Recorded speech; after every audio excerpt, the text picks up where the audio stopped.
балалық кезде туған жердің қадірін білмейді екенсің. Мейірім әлемді құтқарады дейміз ғой. Әлемнің жаратылыс сөзі мейірім мен шапағаттан тұрады.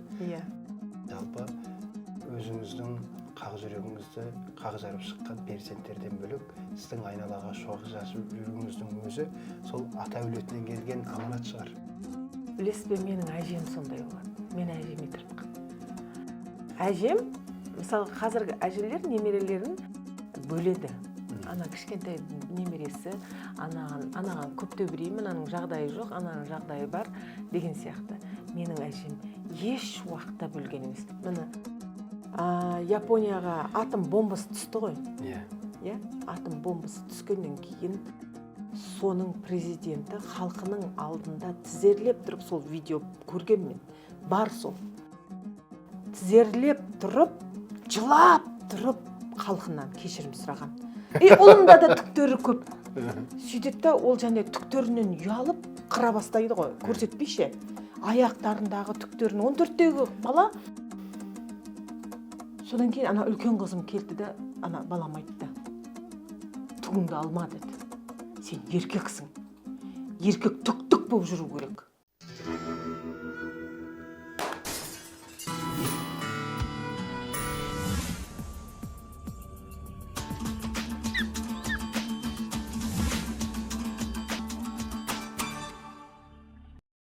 Армысыздар қадірлі көрермен, ойлы тыңдарман.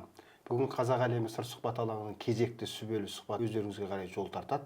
Әрине, әдеттегідей сіздер осы каналымызға тіркеліп, пікір жазып, лүпіл қойып, өз қолдап қуаттауларыңызды, өз ризашылықтарыңызды білдіріп отырсаңыздар, біз ары қарай ұтымды ойымызды жалғастыра береміз.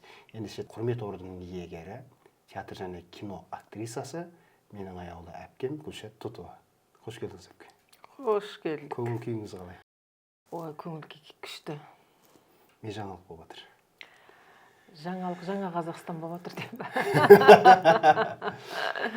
Сіздің бүкіл шығармашылық өрлеуіңізді, шығармашылық жолыңызды еске алған кезде, ылғи да менің назарыма жалпы бұқара халықтың ой өзегіне талғажау боларлық бір дүние ылғи көкейге ұрып тұрады. Әсіресе сіздің туған жеріңіз оңтүстік Қазақстан, аяулы мекен, талай игі жақсылар шыққан жер. Әңгімені туған жерден бастайықшы. Балалық кезде туған жердің қадірін білмейді екенсің. Өсе келе, қайтадан туған жерге барғың келеді. Соңғы кездерде ойлаймын, туған жердің топырағы бұйырса екен деген ой келеді кейде. Зәулім, мына Алматыда тұрған жерлерге кейде барғаныңда құран бағыштап отырып іштен ойлайсың, суық көрінеді. Ал туған жердің бәрібір қандай болсын, ол айдала болсын, ол құм болсын, оның ағашы өспейтін жері болсын, гүл өспейтін жер болса да, ол туған жер. Маған өзім туған жерім қатты ыстық. Неге дейсің ба? Өйткені менің балалық шағымның әдемі, естен кетпес кездері өткен екен да. Сол мекенге қайта барғың келе береді екен. Сондықтан туған жер қатты ыстық болады екен ғой. Мен ойлайтын, неге ол? Жас кезіңде әлі жастығың кетпеген ғой. Ал уже жасың келе бастағаннан кейін сол жастықты сағынасың ба, аңсайсың ба? Туған жер сол үшін ыстық сияқты маған. Сондықтан туған жерім Шардара қаласы, 2-ші микрорайон, Нариманов деп аталатын бұрында көшеміз. Қазір басқаша атауын өзгертіп жүрді. Қазір көшесінің қандай екенін білмеймін. Бірақ үйім сол мен шыққан шаңырақта. Білесіз бе, мен ұзатылып ойдан шығып кеттім ғой. Одан кейін ұрпақ ұзатылып шығып жатыр да. Бір орында тұр. Қара шаңырақ сол. Мына, рас, қара шаңырақ қашанда астық, өйткені ол бүкіл өтпелі кезеңнің естеліктерін бәрін көз алдыңа алып келеді ғой.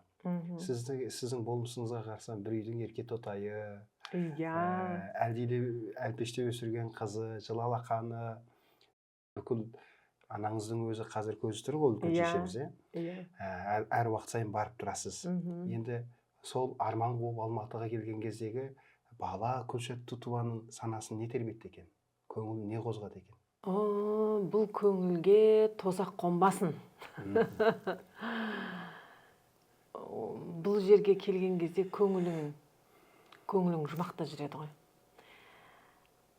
Жастық шақта көңілдің бәрі жұмақ екен ғой. Қазір қарап отырсам, осы елге, осы Алматыға келу, осында келсем, болды, өмірімнің бәрі 180 градусқа өзгереді деп келесің ғой. Кейде кейбіреулерге өзгеріс болады да, кейбіреуде болмайды. Ал менің өмірімде 360 градусқа өзгерді десек болады. Өйткені шынымен қиыншылығыменен, қуанышыменен көптеген енді бастан өтті ғой, неше түрлі оқиғалар ше. Бірақ соның көбісі менің пайдама болды десем болады. Менің өміріме деген. Оның бәрі өзіме де байланысты шығар. Менің ортама байланысты шығар. Мен ортаңа байланысты сенбейтінмін. Сөйтсем, ортаны өзім таңдайды екен ғой. Ортаны өзім таңдадым. Өте керемет жерге келдім. Сол орта осы күнге дейін мені жақсы қасиеттерге жетіліп келе жатыр. Көп кісілер мынау еңбектегеннен еңкейген жасқа дейінгі аралықта өмірдің тәжірибесінен, өмірдің сүзгісінен өткеннен кейін ойға аларлық ерекше естеліктерді көпіртіп айтады. Өйткені ол балалық шақ деген балғын дәурен ғой, ол сонысымен қызықты, қызықты. Енді сол жылы ұядан шыққаннан кейін жолдасыңыз Нұржан аға да актер. Кейбіреулеріңіз шаңырақ көтердіңіздер, әулет құрдыңыздар, бірақ сіздің басыңыздан да талай сынақ өтті. Ана болу қаншалықты парасаттылықты қажет етеді? Ана бақытын сезіну, ол білмеймін, оны сөзбен жеткізе алмаймын. Айтады ғой, әйел адам әлемді билейді деп ше. Ол рас. Ол рас. Бір қолмен бесік тербетсе, бір қолмен әлем тербетеді дей ма? Ол рас. Егер парасатпен, ақылмен балаңды да әлемге аяғынан тік тұрылатын қылып тәрбиелесең, әлем сенің жетегіңде кететін сияқты да, ананың. Ананың астында жұмақ дейді ғой. Әрбір жүрген жеріміз, біздің аяғымыз, мен айтам, аяғымыз басатын жері жұмақ болса екен деп. Менің мекендеп жүрген жерлерімнің бәрі жұмақпен тең деп айталам. Ол театрым, ол киноның площадкасы, ол мен гастроль жасап баратын қасиетті жерлер. Ақтауда Бекет атаның басында бардық. Ол да қасиетті жер. Атырауда қасиетті жер. Чимкентте, Түркістан, бәрі қасиетті жер. Жүрген жерімнің бәрі қасиетті жер. Сондықтан ана болып, осы басқан қасиеттерімді енді балаларыма дарытсам, онда менен асқан бақытты ана болмайтын шығар деп ойлаймын. Сіз шынымен де қаһармандық пенен батылдықты алға ұстайтын, ешкімге ренжуді білмейтін, көңіліңіз бір Құдайдан берген мөлдір тазалықты қажет еткен ерекше бір қасиеттің иесісіз. Ал жұмбақ әлемге деген құштарлық қаншалықты күшті? Жұмбақ әлем әлі көп. Көп оны ашу, қыр-сырын ашу, оған білім керек сияқты. Адам қандай жасқа келсе де өзін дамыта беру керек екен. Біз ойлаймыз ғой, мектеп бітірдім, болды, жетеді осы. Мен бұны білем, болды, 1 мен 2-ні қоссаң 3 болады. Сол қалыпта қалып қалудың қажет жоқ екен. Өйткені өзің айтпақшы, әлемнің жұмбағы көп екен. Оны шешу үшін дамыту керек. Қазіргі екеуміздің осы сұхбатымыздың өзінен бір жұмбақтың кілті ашылып қалуы мүмкін да. Әрине. Мен бұны не үшін қойып отырмын? Өйткені сіз бұл түрлі сұхбатта тартқан игі жақсылардың барлығында ортаға қойылып жүрген дүние, оны өзіңіз айтып жүрсіз, десе де осы бір нәрсені кеңірек тарқатай кетсе деген ниетпен қойдым бұл сұрақты. Сіз мысалы үлкен әпкеміз, өзіңіздің тұңғыш қызыңыз, өмірге келген кездегі бүкіл ауыртпалықты Нұржан аға екеуіңіз мойныңызбен көтердіңіз, сынаққа төздіңіз. Сол кездегі қазір кез келген дүниеге, болмашы дүниеге бола күйзеліп кететін қыз жігіттер бар. Кеше үйленіп ажырасып кететін қыз жігіттер бар. Осындай жоқтан бар жасаған алдыңғы толқын ата-аналарының тәрбиесін көріп өскен ұрпақ кейін келеді, бойкүйездікке салынады. Бұны сіз қалай қабылдап жатсыз қазір? Өзіңіздің тағдырыңызбен не демекші екенсіз? Әркімнің мінезі әртүрлі ғой, адам бәрі әртүрлі. Мысалға мен өз-өзіме сұрақ қоямын. Осындай қиыншылық, енді отбасы болғаннан кейін қиыншылық дүние болмай тұрмайды, қазан табақ сылдырламай тұрмайды деп айтып жатады ғой. Сол сияқты мен өзіме осындай сұрақ қоямын. Осы ситуация, например, бір ситуация болып қалды. Осы ситуация сенің жаныңа жақын ба? Сен осы ситуациямен ары қарай өмір сүре аласың ба? Деймін да. Ойланам да, я, мен бұл ситуацияны жеңе аламын, күшім жетеді. Мен ары қарай өмір сүре аламын. Деп өзіме сөйтіп сұрақ қоямын. А егер мен ол ситуацияны жеңе алмайтын болсам, онда мен ол ситуацияны теріс айналамын да, басқаша жоспар құрам. Адам бақытты болу үшін бірнеше жоспар құру керек. Ойыңмен бір ғана мен ажырассам ары қарай бақытты болып кетем деген ол шешім емес. Мен өзім сөйтіп сұрақ қоятын. Жарайды, мен қызым ауыр болып туылған жоқ ол. Ол туғаннан кейін болды да, ол менің қателігім. Мен қалай ана болуды, қалай бала бағуды мен білген жоқпын, ешкім маған үйреткен жоқ. Менің аңғал мінезім, үйренбегендігім, дамымағандығым, көрмегендігім, бала туылды, болды, өзінен өзі өсе береді екен. Өйткені мен өзім солай өскем. Мен сол қалай қабылдап өстім, солай балаларымды да өсірдім да. Анамның қолы тимейді, жұмыста бізді бағу керек деген сияқты. Мен де қыздарым солай деп ойладым. Сөйтсем, алда сынақ бар екен. Ол сынақтан өту үшін көп таяқ жедім. Сол таяқ жегеннен өзім сабақ алдым. Сол сабақты қазір мен өз қыздарыма айтып отырмын. Ондай болмайды. Өмір тек қана бұндайдан тұрмайды. Кез келген қиындықта бір шешім болады. Жоқ, болмайды, бұл шешім бітті ол деп өліп қалуға болмайды ғой. Ажырасып кетуге болмайды. Отбасын лақтырып кетуге болмайды. Бір шешім болу керек. Мен түсінем, кейде шешімі болмай қалатын кезде басқа қырын көруге болады. Ол да басқа қыр, ол да басқа жоспар. Я ажырасып кетуге де болатын шығар ол кезде. Я ол кезде баласын тастап кетуге дейін баратындар бар ғой. Я ондай болатын шығар. Болады ондай өмірде. Басқа жолы бар оның. Бірақ ол өмір бақи сол тасты мойнына іліп жүреді, ол анашы. Ол оңай емес, ол ажырасу оңай емес қазір. Ол тас. Мына бір иығыңа мінеді. Тағы бір бала тасты не алдың, ол екінші иығыңа мінеді. Оны өмір бақи алып жүресің. Психологтарға барып, ой, мен шығарып тастаймын, ертең бәрі таза бол. Жоқ, ол сенің мына жеріңде қалады, ол бәрібір. Біз неге осы көкірек ұстаймыз? Көкірегім менің, осы жерім менің, міне жерім дейміз. Бүкіл аналар, бүкіл өкпе, наз, біреуге жеткізе алмайды, бәрін осы жерге жинаймыз. Сосын біздің осы жеріміз ауыра бастайды. Біз осы жерімізді құлап отырамыз. Ай, міне жерім ауырып жатыр, міне жерім ауырып жатыр деп. Өйткені бәрі, кез келген адам көкірегін. Көкіректің қасында не бар? Жүрек бар. Жүрекпен қабылдаймыз, сондықтан ауырады. Бұл мынандай даналық бар да қазақта.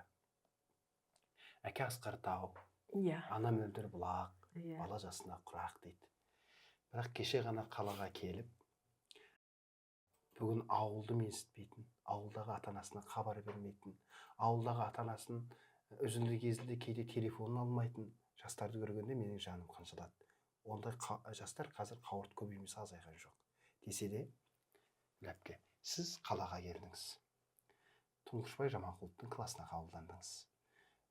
Өнерлі ортаға түстіңіз. Осы ағаның алдындағы шәкірт ретіндегі борышыңыз қаншалықты өтеліп жатыр? Ұстаздың өзінің шәкіртін сахнадан көріп, немесе экраннан көріп, соған жоғарғы баға берген кезде, ұстазы жоғарғы баға берген кезде, онда оның берген біліміне, оның берген еңбегі ақталып жатыр деп ойлаймын. Мен сахнадан шығып, спектакль ойнап бітіп, сахнадан шыққан кезімде, ұстазым келіп көрген кезде, егер мен нашар ойнасам, ол кісі мені құттықтамайды. егер мен жақсы ойнап шықсам, Тұңғышбай ағам келіп құттықтап маңлайымнан сүйіп кетеді. Ол кезде мен, демек, оның еңбегін ақтадым деген сөз. Экранда да сондай, кинода шақырып жатады ғой, сол киноға келген кезде бүйтіп қарайды да айтады.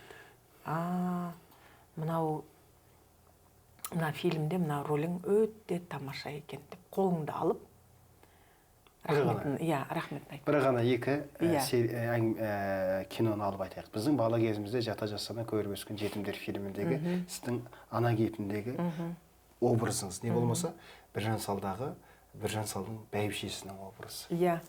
Осы екеуінің түсірілімі екі кезеңде болса да, бірақ сіздің кәдімгідей актриса ретінде ары қарай дамуыңызға өте ықпал еткен фильмдер болды емес пе? Иә.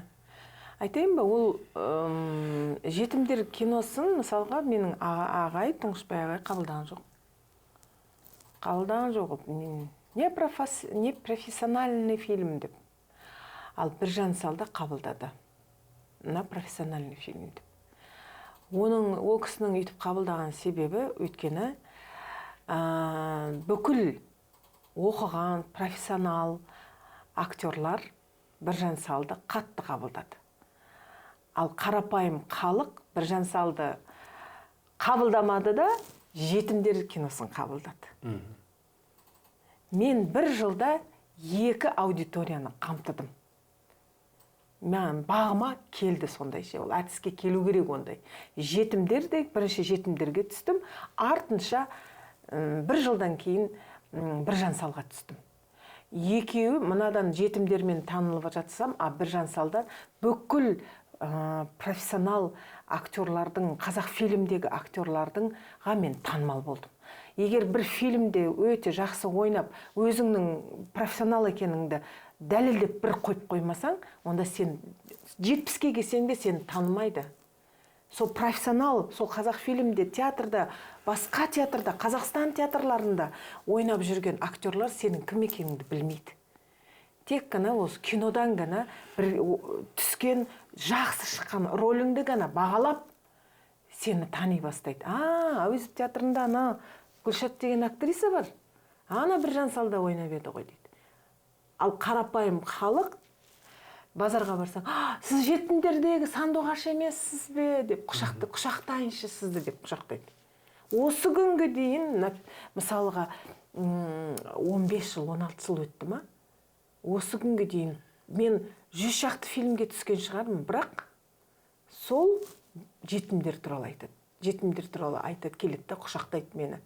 Сөйтіп, құшақтайыншы сізді, мен о кезде бала едім, менің басымнан осындай оқиға өтіп еді, менің анам да жоқ, менің әкем де жоқ, мен сізді әкемді, анамды көргендей болдым дейді, келіп мені құшақтайды. Мен де құшақтаймын. Мен айтам, бұл демек оның көңілінен шығып, екеуміз бір-бірімізбен энергия алмастық. Міне, актерға ең бақытты сәт осы ғана. Мейірім әлемді құтқарады дейміз ғой. Әлемнің жаратылыс өзі мейірім мен шапағаттан тұрады. Жалпы өзіңіздің қақ жүрегіңізді қақ жарып шыққан перзенттерден бөлек, сіздің айналаға шуақ шашып жүргеніңіздің өзі сол ата әулетінен келген аманат шығар. Білесіз бе, менің әжем сондай болады. Мен әжеме тартқан. Әжем, мысалы қазіргі әжелер немерелерін бөледі. Ана кішкентай немересі, анаған көп төбіреймін, ананың жағдайы жоқ, ананың жағдайы бар деген сияқты. Менің әжем еш уақытта бөлген емес. Ана баласының жағдайы болмаса да, мына баласының жағдайы керемет болып тұрса да, мынаусынан алып анаған, анаусынан алып мынаған ондай берген емес. Қалтасында құрты жүреді, кәмпитті жүреді. Бұрынғы әжелер сондай еді ғой. Сөйтеді, бәрімізге теңдей қылып бөліп береді. 10 немере отырамыз ба? Мен қанша қарадым, бір артық басқа кішкентай немересіне бет беріп жүрген көрген емеспін. Бәрін теңдей бөледі. Содан кейін сүт пісіреді ғой, сүттің бәрін құйып не қояды да, қазанда ортаға қояды, онымызды былай отырғызып қояды да, білезігін шешіп алып, қырып, әрқайсысына білезік, анау қырған уақытта қасық сияқты да, анау білезікше қаспақ дегенің әдемі тиеді. Аузына бет салып. Бәріміздің аузымызға сол білезіктен шетіміз, және қаспақты шет тазалап, қазанды сөйтіп тазалап қоятын. қаспақтың өзі қандай тәтті болатын сол кезде. Содан қалып қалған. Мен әлі күнге дейін қаспақ жеймін. Мен де. Қаспақ жемесем, әжемнің несі қалып қалғанда, шынымен ғой. Қазіргі әжелер кейде қараймын да, көңілім толмайды, прям жаным ашиды. Немерелерін 2-ге 3-ге бөліп, қыздың немересі тәтті да, баланың немересі тәтті емес. Екеуі де жаныңнан шыққан, екеуі де жүрегіңнен шыққан дүние емес пе деп кейде сөйтем. Сол әжем бүкіл немересі келген уақытта, осы дүниеден өтерінде бір ай бұрын барғанымда, есін білер білмес жатыр екен да, сөйтіп бүйтіп маған жетқан жерінен бүйтіп қарады да, тура андай сезінді да, мені көрді да, тура құшақтап, жәндегі былай бүйтіп бетімнен сүйге шамасы жоқ, қолымды ұстайды да, қолымнан сүйе береді, жәндегі әжем қолымнан сүйе береді. Сөйтіп тек қана мені ғана ма десем, немерелерімнің барлығын сөйтіп қолымнан сүйіп жатыр екен, келіп жағдайын біліп жатқаны. Ол кезде оқитынмын, тұрмысқа шыққам, сосын кейін барып, және қолымнан сүйген кезде жылап жібердім. Әжеме ұқсаймын, менің суретім де бар, қатты, мынау жақты келген, ол кісі сары болатын, бірақ мен қарамын. Атама тартып кеткен ғой деймін, светім деймін де. Әжем сары, аққұба келген, сонда ешкімнің көңілін қалдырмайтын. Мен енесін жамандаған келіндерді көп көрдім, бірақ менің анам өз енесін жамандамайтын. Мен соған таң қалатын, енеме рахмет деп айтып отыратын. Енеме рахмет, енем өзі сүтін пісіретін, өзі қаспағын немерелеріне беретін, өзі деп. Бір үйде 2 келін деп, 3 келін деп тұрған уақытысында мамамдар бөлек шығып кеткенше, сол енесінің қолында тұрған. Сол кезде тек қана басынан сипайды екен ғой, басынан сипап отырады екен. Соны айтады, басынан сипап отыратын дейді. Мен кедей жерден шықсам да, бұрында сөйтіп кедей бай деп бөлуші еді ғой. Кедей жерден шықсам да, осы кедейдің қызын алдық деп айтпайтын депті. Сен немерелер сыйлап мені байғып отсың, сен мені байғып отсың деп, сен деп мәртебесін асырып отырады екен де, келіннің. Осы күнге дейін мамам айтып отырады, менің енем, алтын ғой енем депті. Бір ауыз, бір жаман сөзін естіген жоқпын, бір ауыз. Мен ойлаймын, неден келген, әжемнен келгенше. Әжемнің жүрегі кең болған кезде, кейде мына өмірде, қазіргі өмірде осы нем қатты мешает деймін. Кедергі келтіреді маған. Мейірімділік кедергі келтіреді, шын айтам. Хакім Абай толқыннан толқын туады, толқыннан толқын туады деп, адамның өмірінің тізбегінің өзі бір-бірімен лек-легімен кетіп жатады. Бір ұрпақ келсе, бір ұрпақ кетеді. Сол алдыңғы толқыннан үйренген дүние, ол бәрібір мұра болып, мирас болып, адамның жан жүрегін жылыту керек. Мен де әжемнің баласы болдым. Бірақ менің әжем ерекше жақсы көрді, басқа немерелерінен бөлектеп қарады. Өйткені мен үлкен үміт күтті ғой деймін, 90 жасап дүние салып. Бір мына сарыуайымға салынған кезде адам жан дүниесін қынжылтатын дүниелер көп болады. Мысалы, сіздің жолдасыңыз әртіс. Кезінде 90 жылдардан 2000 жылдардың бел ортасына дейін біраз гастрольдерде жүрді, біраз сапарларда болды. Сол кездегі қызғанышыңыз, отбасылық қызғаныш деген мәселені кішкене дау тудыратын дүниеге апарған рас қой. 2002 жылдан бастап Нұржанның жұлдызы жана бастады ғой. Тамашада дүркілдеген, сондай актер болып, олар гастрольден гастроль жүретін, артынан қыздармен қыздар жүретін, маған звондайтын ғой. Жақсы ғой жұлдыз болған, бәрі жақсы. Бірақ кейде ішімдікке салындыртып жіберетін заманда қатты құрметтеген кезде, сол ішімдікке салындырып жіберген кездерде қатты түңіліп кететін өмірден не керек сол деп та, өз-өзіңді алып жүре алмайсың ба, миың жоқ па деп. Ол адам өзін жақсы көретін көрермендерінің қатты құшақтап, бір неден естігенім бар еді. Кәмшат Дөнентаев қой деймін. Бекзат чемпион қайтыс болған кезде қатты құрметтеп, қатты құшаққа алып тұншықтырып өлтіріп қойды ғауысы деп сөйтіп сөйлеп еді. Сол сияқты ішімдікке қатты құрметтеген соншалықты соған дейін жеткіздіріп жіберді да бұл ше. Қызғаныш болмады емес, болды. Сол қызғанышымды менің бастырған бір құрбыма рахмет айтам. Өйткені ол өзінің қызғанышын солай басты да, бірақ оның жолдасы 3-4 әйел алып сөйтіп кеткен болатын. Сол кезде соның айтқан бір ауыз сөзі ғана бүйтіп айтты. Сенің дейді, жолдасың дәретханаға барар кезде сенен рұқсат сұрай ма деді. Мысалға, сен сұрайсың ба еліңнен, мен дәретханаға барып келейінші деп? Жоқ. Сұрамайсың, Мен айтам, жынды ма? Дәретханаға сұрана ма екен адам деген? Ешкім сұранбайды ғой, кішкентай бала да сұранбайды оны. Дәретханаға барып келейінші деп. Сондықтан дейді, ол дәретханаға барып келсін дейді. Түсіндің ба? Қандай философия жатыр да? Просто барып келсін дәретханаға. Сындырып келсін барып. Сен неге қызғанасың дейді. Ол дәретханаға барып келді. Сен дәретханаға барып келген үшін қызғанып тұрсың ба дейді. Ана сөз маған қатты өтті ше. Білмеймін, біреуге өтер, ол біреуге өтпес, маған өтті. Мен айтам, шынымен, неге мен қызғануым керек? Солай миыма құйып алдым да, содан кейін мен тоқтаттым қызғануды. Мен қазір бірдеңе болса айтамын, дәрет сындырып келді, болды. Басқа ешқандай арам ой жоқ. Енді адам өсе келе, дами келе, бір қызық сіздерде екі процесс болды. Енді сіздің жұлдызыңыз жана бастады. Сіздің дамуыңыз жана бастады. Сол кездегі менің болып бояу сіңіп қойған мені кім қызғанады деген сіздің өтпеңізді кішкене таратыңыз осы.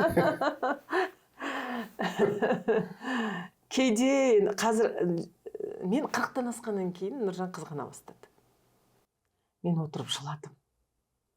Неге мен үлбіреп тұрған жас кезімде неге қызғанбайсың сен мені деп. Мен қазір кімге керекпін деп. Мен ешкімге керек емес.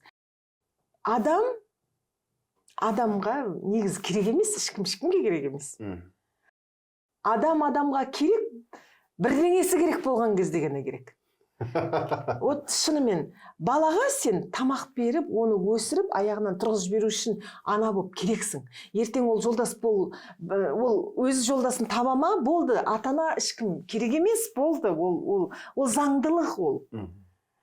Үлкен апаларымыз айтады, жалғыз өзім отырмын, менің міне барым осы телевизор, азаннан кешке шейін осы қалаулым көріп отырмын дейді. Оларды ұрсудың қажеті жоқ. Қалаулым көрсе, қалаулым көрсін, сериал болса, сериал көрсін. Өйткені ол бала-шағаға да керек емес, ол байына да керек емес, ол інісіне де керек емес, ол бауырына да керек емес. Сен балалы-шағалы болып, өсіп өніп кеткеннен кейін сен ешкімге керек емессің. Сен қазір нан тауып үшін сен мені шақырып отырсың. Мен саған сол үшін керекпін. Ол сондай ол. Адам керек, бірдеңе керек болғанда ғана. Мен осыны соңғы кездер бәрін білдім. Адам жұмыс істейді ғой бір-бірімен. Адам қатты құсаға түскенде ғана адам керек. Ол құсасын шығарып тастау үшін.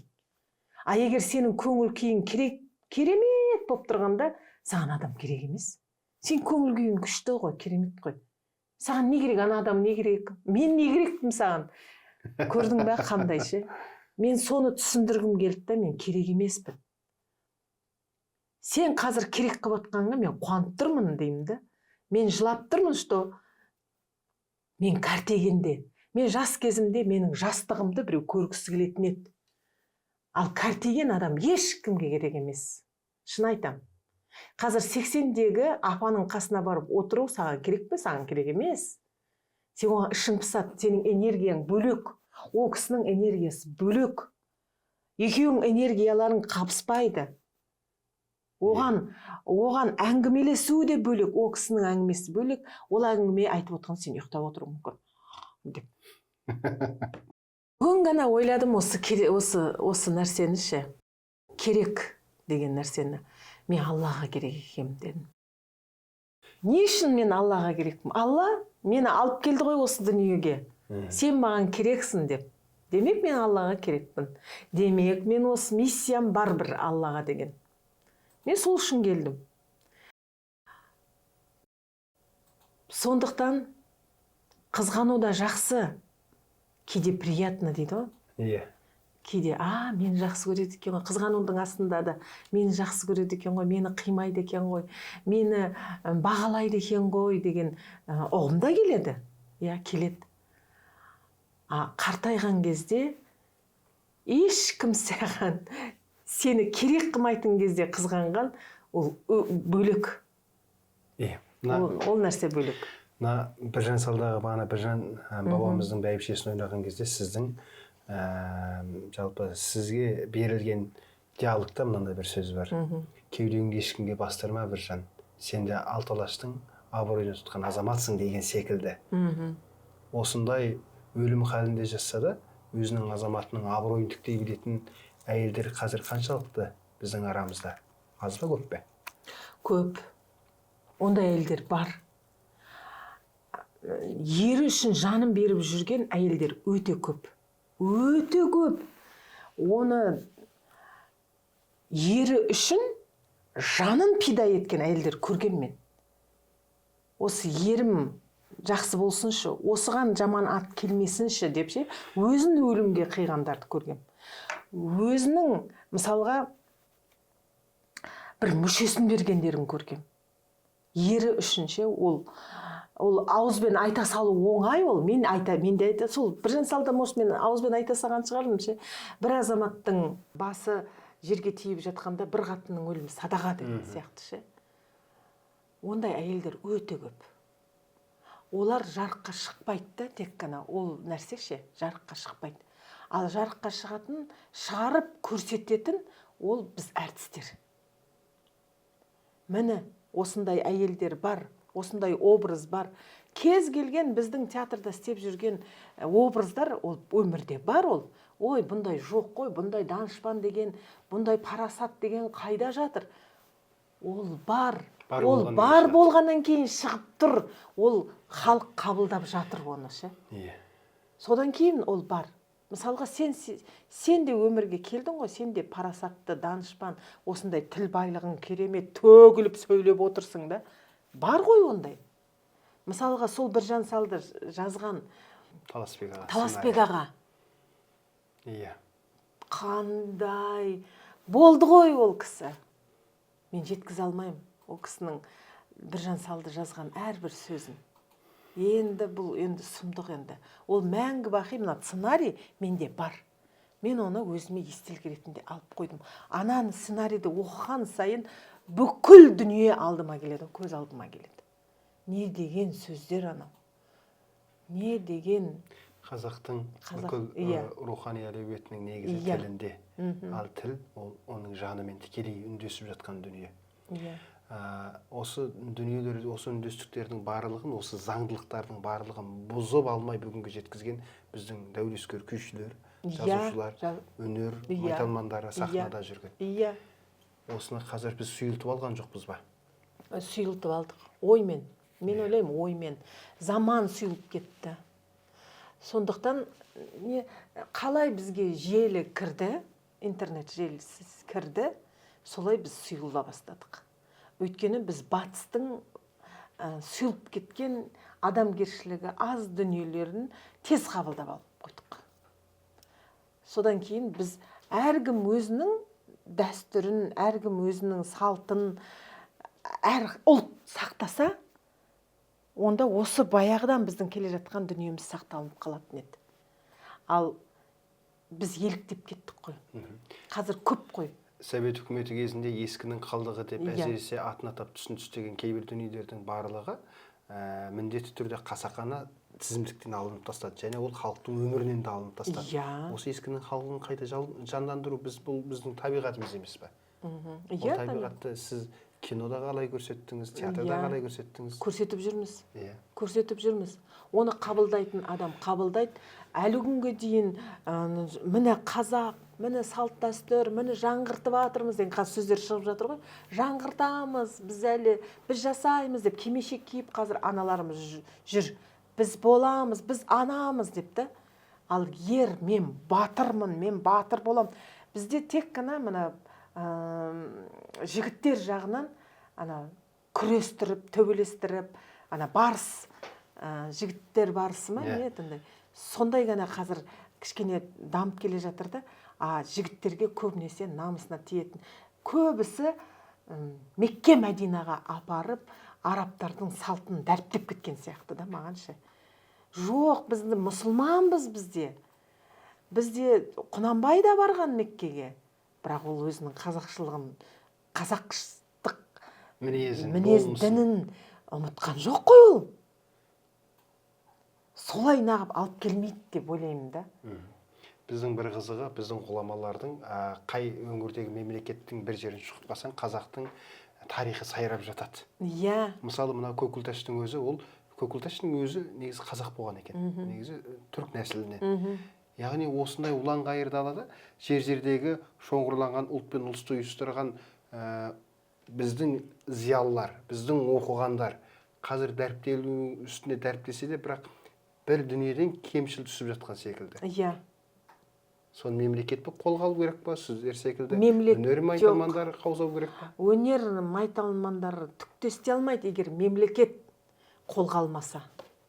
Кез келген мысалға, міне Японияға атом бомбасы түсті ғой. Иә, атом бомбасы түскеннен кейін соның президенті халқының алдында тізерлеп тұрып, сол видео көргенмен бар, сол тізерлеп тұрып, жылап тұрып халқынан кешірім сұраған. Халқым, мен сендерден кешірім сұрайым. Осы атом бомбасын, ол президент, ол мемлекет, ол мемлекет болып саналады. Менің ойымша, ше. Ол мемлекет халықтың алдынан кешірім сұрап отыр да. Біз басқаша дамимыз, біздің экономикамыз дамиды. Сол президент жасады. Қазір Япония бізден 10 жыл бұрын дамып кеткен. Сол президенттің арқасында сол мемлекетті орнына тұрғызды. Егер сол мемлекет солай тұрып, тізесінен тұрып халықтың алдында кешірім сұрамаса, Япония жоқ болып кететін еді. Ол жасамайтын еді ары қарай. Одан кейін Дубайға бардым. Дубайдың соңғы осы 1-2 жылда қайтыс болған президенті. Ол да алдыңғы президенті ақшаны жақсы көргенде бір неге жинай берген. Сол барғанда естелік ретінде айтып берді. Жинай берген. Ал халқы зардап шегіп, су таба алмай, шөл далада халқы бітіп атқан ғой. Арабтар жоқ күтуге аз қалған кезде ана туысы болып келеді екен да, барып айтқан ғой, ей, ана ақшаны неге ұстап отырсың, халық сусыз өлейін деп жатыр ғой. Ана халықты көтерейік та, біздің араб тұқымымыз кетіп бара жатыр ғой, жоқ боп. Соны сол кезде бөлші ана қоймаңда жатқан қазынаңнан бөлші, мен ары қарай алып, мен саған көмектесем деген кезде барып қалса, қазынаға жинаған ақшаларын бәрін тышқан жеп қойған ғой. Кеміріп тастаған ғой. Көрмеген соны. Содан кейін айтқан ғой, мынаны алтынға айналдырайық та деп кеңес берген. Тыңдашы, маған бір 2-3 жыл берші, мен осы біз халықты өлмейтін қылып алып шығам деген ғой. Мемлекеттік дәрежеде бұйрық берші деген ғой. Мені көрдің ба? Мемлекеттік дәрежеде бұйрық берілмесе, ол арабтарың да жоқ болып кететін еді. Бір адамның кесірінен мемлекет жоқ болып кететін еді. Сол сияқты сөйтіп рұқсат берген ғой, жарайды, бердім. Бірақ маған мынандай процентін маған бересің депті. Берем, бірақ мен халықты аман есен сақтап қалайыншы деп. Сөйткенде бүкіл не байлық бар, соның бәрін теңдей қылып халыққа суын бергіздірген, халықты дамытқан, жеріне өмірі көгал егілмейтін жерге көгал ектірткен, одан кейін зәулім үйлер салдырған, әрбір салған зәулімі қазір оларға миллиард әкеліп отыр. Мысалға, халқына. Бүкіл әлемде 7 керемет болса, сол 7 кереметтің бірі сияқты. Мысалға, барып соны көреді. Ал мұнайдан әрбір туылған балаға, болды, сен өмірге келдің ба, сен миллионерсің. Болды. Сен өмірге келдің. Оны мемлекет жасап отыр. Оны мемлекет жасамаса, адамға бермейді еш уақытта. Ол дүние деген Александр Зұлхарнайын дейінші қазақша, македонский. Дүниеге тоймай өткен. мынау өлген кезде ғана дүниеге тоясың. Бір мемлекетті сақтап алу үшін дүниеге тою болу керек қой. Анау бас сүйегін алып Зұлқарнайынның топырақ қойғанда ғана теңелген. Иә. Мына сіз бағана Таласбек аға туралы жақсы дүниені ойға алып кеттіңіз. Таласбек ағаны бүкіл шығармаларын қарап отырсақ, адамның жан дүниені еріксіз баурайды. Мысалы, Тал түсін, не болмаса Бекторының қазынасы деген повестердің өзі ерекше иірімдерменен, шұрайлы тілмен көркемдік деңгейге жеткізілген туындылар. Ал осы туындыларды оқып көрнекілену, осы туындылар арқылы ары дамып өзінің қанаттану, қазіргі театр әртістерінің, әсіресе жас буынның мойнындағы бір қамыт секілді кітап оқыса ұйықтап қалады, не болмаса жеңіл дүниелерге беріледі. Бұған кім әсер ету керек? Біз, сіз, не болмаса басқа мәдени ошақтар ма? Біз, сіз әсер ете алмаймыз. Қазір адамға әсер етпейді. Жеңіл желпі дүние әсер етеді. Міне, сақырлаған әшейін. Дүние, мысалы, нағыз маман болу, нағыз әртіс болу. Ол тек қана экранда жүріп, не болса театрдың сахнасын ғана бой көрсету деген сөз деп оқпаймын мен. Бірінші сіз адам болыңыз, сосын әртіс болыңыз. Ал енді мынау білімді шынайы кемеңгерлікпен меңгергеннен кейін оның өзі табыс, оның өзі қызыл жасыл дүние болмай ма?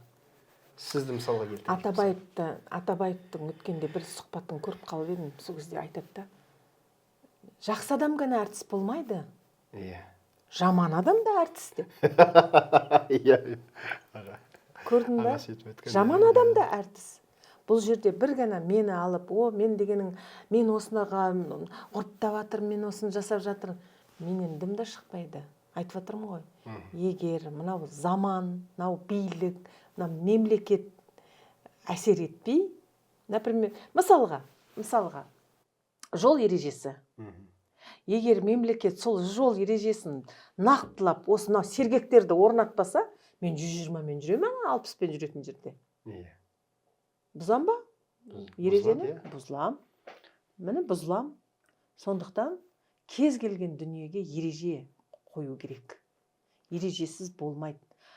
Бұл дүниеде дейді, адамдар бұл дүниеге келген уақытта маған бір қыз айтып беріп еді, бір-бірін дейді,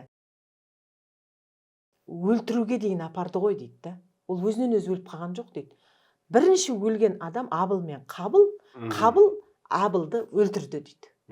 Міне өлім қайдан шықты содан кейін дейді. Боқ дүниеден шықты. Көз қызарлықтан шықты. Адам негізі айуаннан да жаман. Ол өзін тек қана өзіңді басқарып, өзіңді ғана тәрбиелемесең, ертең бір мен де адам өлтіру мүмкін. Айтып отырмын, ереже жоқ болса. Әрине. Мен бостандықты жақсы көрем да. Түрме бар, мен бір адам өлтіріп. Әйтпесе менің де ішімде өлтіріп жүрейін болсын деген сөздер шықпайды емес, шығады. Көрдіңіз, адам деген қандай? Адам болса қорқыту керек. Қорқытпаса ол жануармен тең болады. Талай көрдім. Ол сұмдық анау тәрбиелі ана, көрген істейтін шығар. Бірақ ол тәрбиеленген үйде де заң бар. Ереже бар. Сенің өз ережең бар, сенің өз заңдылығың бар. Сол заңдылыға үйдегі келіншегіңді көндіріп отырсың, балаңды көндіріп отырсың. Менің үйімде басқа заң, ананың үйінде басқа заң. Сондықтан бұл мемлекетте де заң болу керек. Нақты өсу үшін, сол тәртіпке көну үшін, қазір біздің әдемі сөйлеуімізге де бәріне заң керек, ереже керек. Оған заң болмаса да ереже керек. Жол бұзбайтын ереже керек. Қазақтың біртұтас болу үшін біртұтастығына шынайы түрде мейірленіп, соған өзінің бүкіл өмірін арнаған, болмысын арнаған ең жақсылар болды. Ол кешегі алаш қайраткерлері, оларда да заң болды ғой. Момышұлылар, Нұрғиса ағалар, Ақселеу ағалар, тізбектеліп сен кете береді. Бұлдай дарындар. Ал халық бар жерде осындай дарындардың әлде туылатын ақиқат қой. Туылады. Бірақ оларды өлтіріп тастайды ғой. Ол ақылдылардың бәрін өлтіріп тастайды ғой. Ережеге, өйткені олар ережеге көнбейді ғой. Көнбейтін адам өліп кетеді, бітті. Көніп жүресің содан кейін жарайды деп. Қаншама алаштық. Егер сол кісілердің көзі тірі болғанда басқаша болатын еді. Мына қазақ басқаша болатын еді деп ойлаймын. Солардың бәрінің көзі тірі болғанда ше. Өйткені олардың геналарынан келе жатқан, олардың ережелерін ұстап келе жатқан ұрпағы болатын еді ғой. Ұрпақтан ұрпақ жалғасатын еді ғой. Бірен саранына ғана қалып қалды да, бірен саран. Олар да қазіргі заманның ережесіне бағынып кетті да, өзінің ұрпағының заманына ілесе алмай қалды. Мына заңға көніп кетті. Мен қазір Қытайдың «Үш патшалық» деген фильмін көріп жатырмын. Өте керемет фильм. Өйткені бұны түсірген режиссер да, бұны жазған автор да керемет. Яғни бұрын бір түсірілген, кейін қайталап түсіргенде керемет әртістер, керемет шешімдер бар. Ақылды, мейлі, озат, ойлы адамдардың бір-бірімен шайқасы. Бағана бір мемлекетте 3 патшалық құрылады. Сондағы текетірестер. Сонда Саусау деген патшада мынандай сөз айтады. Мен біреуге қиянат қылайын дейді, сатқындық қылайын. Бірақ біреу маған сатқындық қылмасын дейді. Осы принциппен өмір сүреді. Ал екінші біреу маған сатқындық қылсын дейді. Бірақ мен оған опасыздық істемеймін дейді. Екі түрлі қағидаға, екі түрлі тәртіптегі адам. Осы фильмдер бізде де бұдан кем емес фильмдер бар. Ұлттық колоритіміз жетеді. Құдай-ау, насихатын жасайтын дүние әлі кемшіл болып жатқандығының айғағынан біз өстіп жүрміз. Егер ұлттық дүние, ұлттық бренд алға шығатын болса, қазақтың маңдайы жарқырамай ма? Келсесіз ғой? Әрине келсем. Мына қазір белгілі актриса болып Майталман болып ортаға қосылғаннан кейін Гүлшат әпкем шәкірт тәрбиелемей ме деген ой келеді кейде. Осыны ойладым ше мен көп. Осы шәкірт тәрбиелеу. Мен шәкірт тәрбиелесем, не ол бар болу керек те, не ол жоқ болу керек деп өзім ойладым. Содан кейін сен оны бар қылу үшін, ол сенің айтып отырған заңдылығыңа көну керек та. Қазіргі жастар көнбейді. 2 күн келсе, 3-ші күн келмей қояды сабаққа. Ол кез келген жерде. Қанша көріп жүрмін. Бір ай келеді, ол бір ай деген не ол өнерді жолына? Ол өмір бақи оқу керексің. Бір айдан кейін мен білдім, бір рет киноға түсіп алады да, бітті. Жұлдыз, амандаспай. Сен қанша үйреттің, ол ұмытып кетеді. Сөйтеді да, мен өзім былай оқып шықтым ғой енді деп өзін ғана айтады да. Сондықтан өте қорқынышты қазір шәкірт тәрбиелеу. Сондықтан мен тәрбиелегім келмейді. Шәкіртте ұстаздың бойынан бір мінді көрсе, қазір ат тоннада қашатын кез ғой. Мысалы, біздің ұстаздар оқытты. Мен Әкім ағамен Роза Мұқанованың қолынан оқыдым. Ол кісілердің әркім ұл адамның өніне сүйіне барма дейді қазақ. Бірақ сіз соны ұстаз ретінде пір тұттыңыз, сол кісі сізді бағыттады. Яғни адамның жақсылығын ұмытып кететін кезге тап болып кетіп тұрмыз ғой қазір. Тура сондай. Театрда, қазір біз Әкем театрда сізбен біз біраз әріптес болдық. Бұлай ойлап қарасам, біздің Әкем театрдың бұрынғы келе жатқан, Мәмбеттен келе жатқан мектеп әлі күнге үзілмей жалғасып келе жатыр. Бірақ осыны құртып алмас үшін қандай ережелерді бекіту керек бізге? Жоқ әлде жаңа өзгерістер керек пе заманауи? Заманауи өзгерістердің бәрін жасады ғой. Атабаев кезінде не болмады? Бұлай, мына құлағым қышитын болса, қолды бұлай қойып қасып, ондай да спектакльдер болды да, мысалға. Бәрін жасады. Қазір керісінше көрермендерден сол тікелей қарым-қатынас жоғалып кетті ғой. Бәрі виртуально өмір сүреді ғой.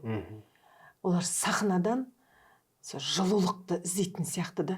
Кәдімгі мына қолмен қаситын спектакль керек сияқты да қазір. Керек емес оны. Бұрын ана орындықты теріс қаратып қойып отырып сөйлеу, ол түкке де керек емес. Яғни халықтың өзі қажетсініп отырған рухани тәуелсіздікке жететін спектакльдер керек. Олар сағынды, соған келді. Өйткені пәленбай жыл болды, бүкіл режиссерлар бәрін көрді, эксперименттің бәрін көріп шықты. бүйтіп мынандай да жасайды. Ондайдан шаршап кетті. Ол бұрынғы Мамбетовтың спектакльдерін көргісі келеді қазір. Сондайды қайта жандырса ғой деп. Жаңару деп жатырмыз ғой қазірдің өзінде. Ай, қазақи дүниемізді жаңғыртайық деген сияқты. Театрда да сол баяғы Мамбетовтың кезіндегі спектакльдер жаңа. Бұрында біз 3 сағаттап ойнайтын спектакль. Қазір көрерменге 3 сағат спектакль ойнашы, отырамайды, тыныш отырамайды. Шыдамдылығы жетпейді, шығып кетіп қалады. Мысалға Мәмбетовтің Әзербайжан мәдениеті Мәмбетовтің кезіндегі спектакльдер ұлттық танымға өте байланған дүниелер. Көздегі жазып берген Тахауи Ақтанов, анау Хадижа апай шығарған, не болмаса Юсуп Шыңғыс Айтматовтың ана Женеранасы, не болса Қош бол, Қарагөз, Әуесовтің ғасырдан да ұзақ күн. Мен ұзақ күнді айта алмаймын енді. Сұмдық енді қазір ұзақ күндерді көріп жатырмыз, бірақ ол мен салыстыруға келмейді ғой. Сонда Әзекеңнің өзі жетімдер әулетінен шыққан ұрпақ. Бірақ сонда таным, өзі орысша оқыса да, бірақ танымы жаны қазақ. Неге бізде осыны сәулелендіру керек? Ал бірақ ұлттық дүние шыға келсе, соған өзіміз қарсы шабуылдаймыз ғой. Осы ауруды қашан қоямыз? Бұл ауру білмеймін қаяқтан жұққан ол вирустың деймін. Шынымен бір-біріміздің аяғымыздың құлатпасақ, бір жеріміз ауырып отырады ғой. Білмеймін оның қаяқтан келген. Түсінбеймін. Көрермендерім үшін мында жасы да жасамысы да көріп отыр сізбен бізді. Кім Болат аға Атабаевтың Абай менің досым дейді. Ол менің ылғи бас жағында жатады. Ал сіз кіммен дос, қандай кітаппен дос? Менің жастығым астында Луиза Хей жатады. Мен ютубтан Луиза Хей көремін. Білмеймін, мені Луиза Хей осыдан 16 жыл бұрын ба, осы өмір о дүниеге кетер кезінде алып қалған кітап дейінші. Ол солай айтайын. Сіз бір барып қайттыңыз ба не? Сондай жағдайға ұшырадыңыз ба? Сондай жағдайға ұшырадым. Ол қалай болды? Ол қалай болды? Оны өзім де білмеймін. Ол өзі солай адамда қорқыныш, үрей болады ғой. Соның басым болып кеткен кезде сондай ауруға ұшырайды екенсің. Қызық, мен осы жерде бір нәрсені өзімнің басымнан өткен оқиғаны тілге тиек еткім келіп отыр. Мен елге келген жылы біздің әкеміз анау шөп шықпай, анау әбден не еккен ғой, жаңағы. Темекі еккен жердің бәрі құнары кетеді ғой. Сол ен дала, таудың бөктері. Түніменен ағамыз келді, көрші ағамыз келді. Өзімізден кішкене біраз алыстау жерде тұратын. Ен далада мен тамақ жасаймын, баланың жасаған тамақ, қай тамақ дейсіз, мен илей-билеп бір томпыш-томпыш бір нәрсені дайындап беріп. Сонда соны ішіп алдық та, енді аш қарын, су деген сорады ғой адам денесіне. Кешке бейуақта осындай шамның, бірдей шамның түбінде отырамыз бәріміз қаумалап. Сонда ана кісі түні бойы жыланның әңгімесін айтты. Жыланның әңгімесін айтты. Ертесі күні ағам таңертең ертеңіне кетті егіннің басына, ал мен қалдым. Таңертең етеді бірдеңе. Енді ала анау осы сөйсем, үйдің дөдегесі көрпе жастықтан асты, тіпті менің қасыма деймін, абақайлар қаптап кеп алған ғой. Әжем марқұм айтатын, сондықтан атын атамайсың жылан деп, ер қара деп айтасың, не болмаса абақай деп атасың. Атын атаған күн ол бәле келеді деп. Яғни ол кісі түнімен сол кісілердің атын түсін атап шық таңға дейін. Сонда жолда қарасаң, топырақ жолда ерек несі жатыр.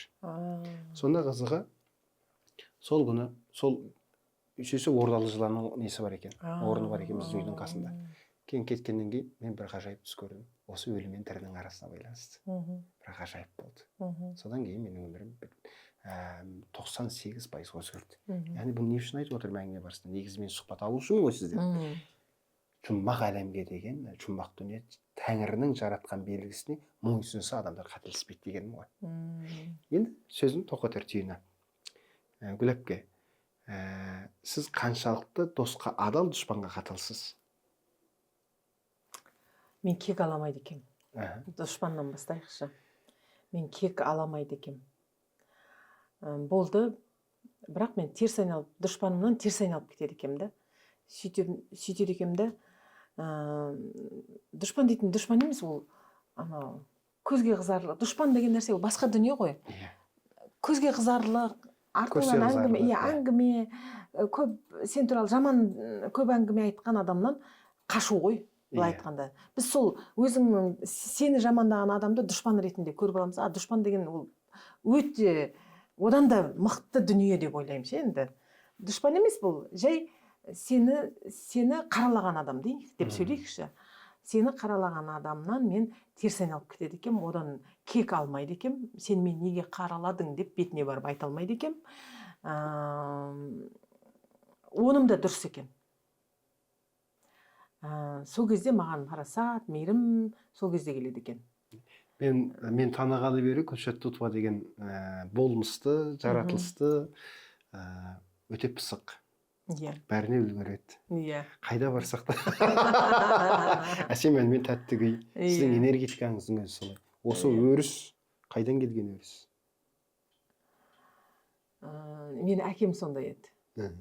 Бәрі неден келеді ғой? Тұқымнан келеді ғой? Тұқымнан. Әкем сондай еді. Жайдарлы, бәріне үлгереді. Отбасына, мысалға бізге кітап оқуды да әкем үйреткен ше. Өзі шофер. Шофер қазір кітап оқисы, шофер кітап оқи ма деп сұрасаң, көбісі шофер кітап оқымайды ғой, қол тимейді оның дейді. А менің папам сондай кітап оқиды, кітап оқуды папам үйретті маған. Сол кісіден келді, өте қазір о дүние марқұм болып кетті ғой, бірақ сол жастық кезінде көріп қалған кісілер айтады, әкең қандай кісі еді деп та, энергетикасы. Менің әкем шофер болса да, және автобус айдайтын ғой, сол кезде өзінің отырған пассажирларын, соларды көңілін көтеру үшін ән айтып барады екен ғой. Апарар жеріне дейін апарып тастау үшін ән айтып отырады екен, микрофонды қойып, сіздердің көңілдеріңіз көтеріңкі болсын деп. Қазір ондай жүргізуші бар ма, жоқ па білмеймін, бірақ менің әкем сөйтіп барады екен. Содан кейін және ән айтты, керемет ән айтып, бір 3 сағат жол жүрсе, сол 3 сағат ән айтып береді екен. Содан кейін сол жердегі қыз келіншектер қасында қалып қалады екен. Ананың энергетикасынан кете алмай қалады екен. Біз енді әңгіменің барысы азаматтарға қатысты ойысып жатыр. Қазіргі тәуелсіздік кезеңінің азаматтарына не күтесіз? Ер азаматтардан. Ер азаматтардан ба? Кейде, мен енді әртіс азаматтардың арасында жүресің ғой, көбінесе өнерде жүрген азаматтардың арасында жүресің. Сол кезде біреуден нағыз еркектік мінез аңқып тұрады да, кейбіреуден аңғымайды ше. Сол кезде ішім ашиды ғой, у болып ше. Қарап отыра, ал еркек мінезді тура иісі аңқып тұрған кезде ананың қасында өзіңді әйел сезініп қаласың да. Шын айтам, әйел шынымен өзін әйел сезініп қалады. Ал егер еркектік мінезі аңқымаған адамның қасында, білмеймін, өзің еркек болып кетесің ғой. Әрине. Яғни процесс алмасып кетеді. Алмасып кетеді процесс. Қазір сондайлар өте көп. Қазір әйел еркек болып кеткен ғой. Әрине. Мен де кейде өзімді тоқтатамшы, сен еркек болып бара жатсың, Күлшат, тоқта, осы жерде сен сұрағыңа айтып отырмын да, бәріне үлгеріп жатасыз деп та. Мен кейде нәзік болып, мынаны істей алмаймын деп нәзіктенгім келеді, бірақ ұмытып кетем. Өмір маған ұмыттырып жібереді да, мен бас салып бәрін істей саламын. Бәріне үлгеруім керек деген қағиданы қойып қоямын да, болды, бәрін үлгерем. Сөйтемді кейде өзімді, сен еркек болып кеттің деп. Сіздің осы отбасындағы, сырттағы осы характеріңіз өзіңіздің ұлыңызға әсер етпейді деп ойлайсыз ба? Яғни ол азамат қой. Мен соны азаматша тәрбиелеп, мен соны ылғи айтам. Мысалға мен бүгін қар күретіп қойдым ұлыма. Мен барда алды күректі, мен қазір машинамен шығуым керек дедім. Бір ауыз үндеген жоқ, алды бәрін күреп тастады, тап-таза қылып. Ол еркектік мінезі шығып жатыр. Сөйтіп бір күні қарасам, телефон деп сигнал беріп жатыр да. Сосын кейін айттым, неге бұны сигналды қойып қойдың сен дедім. Сөйтсем айтады, мен кешкі сағат 6-да дейді, гантель сатып алып келіп қойыпты өзі, мен сатып алып келген жоқпын оны. Мен дейді, не қыл жасауым керек дейді. Не дейді, гантель көтеруім керек дейді, шынығуым керек дейді. Мен риза болып қалдым.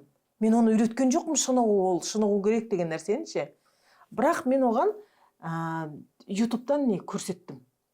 Міне нағыз еркек деген мынандай болады, нағыз еркек деген мынандай болады деп ше. Менің үлкен қызым да ол ұлыма келіп айтады. Біздің Нұржанның өзінде де жәндегі кейбір еркектерде жүн болады ғой, жүн. Енді ол табиғаты сондай, енді еркек жүн. Нұржан сондай, түктері көп. Ұлында да түктері көп. Сөйтеді да ол және түктерінен ұялып қыра бастайды ғой, көрсетпейше. Аяқтарындағы түктерін 14-тегі бала. Содан кейін үлкен қызым келді де, балам айтты. Түгіңді алма деді. Сен еркексің. Еркек түк болып жүру керек. Неге ол жылтырап жүру керек? Ол әйел жылтырап жүру керек шығар, ол әйелді жылтырату керек. Ендігі мына түктеріңді қыратын болсаң деді, сен қатын боласың. Ананың намысына тиген кезде қазір түк болып жүр ше. Табиғи түгі да оның ше. Мен айтып отырмын, дұрыс ұлым дедім. Соның бәрін дұрыстап жуынып жүру керек. Енді дәрет алып жүру керек. Таза болып жүру керек. Сонда еркек, өзіңді еркек санап сасып жүрудің қажет жоқ. Еркектің де еркегі болады. Таза болып жүр, бірақ ол сенің табиғи дүниең, бұның бәрін алып тастауға болмайды. Иә, окей. Енді сөздің соңғы кезеңіне де кеп қалдық. Бір жақсы естелік айтыңызшы, өміріңізге ерекше орын алған. Сізді жандырған, сізді жетелеген деген секілді. Кеше былай болды. Тап кеше. Ұлымның мұғалімі звондады да айтты. Ұлыңызға хат жазыңызшы деді. Сөйтіңіз де маған WhatsApp-тан салып жеріңіз деп. Мен отырдым да, мен бала-шағама хат жазбаппын. Шынымен хат жазбаппын. Қандай ойыңыз бар, соның бәрін жазыңыз деді. Мен отырдым да хат жаздым. Орысшада чудо дейді ғой. Иә. Менің өміріме сондай бір чудо келгені, ол менің ұлымның дүниеге келген екенше. Өйткені менде 2 қыз болды ғой басында. Сөйтіп, мен бұл дүниеге ұл әкеле алмайтын ана екенмін ғой деп өзім сөйтіп қабылдап қалғам ғой. Сөйтсем мен әкеле алады екенмін. Онда да өзім қоймай, Нұржан алдырып таста десе де алмай, жоқ елгезері 3-ке дейін деген, осыны сен бәрібір қыз туасың дейді. Мен жарайды, мен қыз туайын. Ол қыз маған керек қой. Жарайды, саған керек емес шығар, ол маған керек. Бәрі мен өзім үшін босанып аламын дедім де. Сөйтіп 9-шы айға жеткен кезде УЗИ-ден өт деп жіберген. Сол кезде барғанымда сол кезде бірақ айтты, сізде ұл болады деп. Мен бас салып сол жерде жыладым. Кәдімгі УЗИ-де жатып мен жыладым. Сіз неге жылайсыз, не болып қалды деп УЗИ-де түсіріп жатқан врач шошып кетті ше. Мен айтам, сіз ұл дегенге жылап отырмын десем, ой, құдай, бала болса болды ғой, енді перзент болса болды ғой дейді. Біздің қазақта ұл туу керек. Білмеймін. Туу керек бізде қазақта. Не болса да ұл туу керек. Соған қуандым. И сол хат жазып отырып, мен біраз нәрсе, ұлыма хат жазып отырып, мен жылап отырып жаздым. Менің хат жазу керек екен. Қалай сен оны жақсы көретініңді жазу керек екен. Әрбір перзентіме мен солай хат жазуды өзіме не қып қойдым. Міндет етіп қойдым. Мен қандай анам? Сондай кеше қарасам, өзім мен қандай ана екенімді өзім сырттай көрдім да бүйтіп. Деп та, былай білмейсің ғой, мен сұмдық тәрбиелеп жүрмін, мен сұмдықпын деп жүресің ғой бүйтіп. Шалып, барлығы жерді қопарып. Мен қандай анамын? Хат жазып отырып, жыладым. Өзімнің қателіктерімді көрдім. Егер білгің келсе, сол маған кешегі күн маған қатты әсер етті. Бәрекелді. Гүлапқа енді әңгіме айта берсең таусылмайды. Қаза берсең ол тұтас қазына. Таңды таңға айтуға болады. Өйткені сіздің жылағаныңызды көруде бір түрлі қызық екен. Бүйтіп жүреді, лапылдап жүретін адамның. Сол үшін тек қана шығармашылық табыс тілеймін. Өңдеуіңіз, өркендеуіңіз, айналаңызға алғай шуағыңыз шашып жүресіз. Ұлыңыз ұяға, қызыңыз қияға қонсын. Алла абырой берсін. Яғни сіздің творчествоңызды біз көзімізбен көріп көп болып келе жатырмыз. бұл дүние сіз үшін де біз үшін де қазақтың руханияты үшін де абырой тек өнер тілеймін. Ардақтаған құрметті көрермен, олай болса кезекті санымызды осымен тәмамдаймыз. Амандықта, саулықта жолыққанша.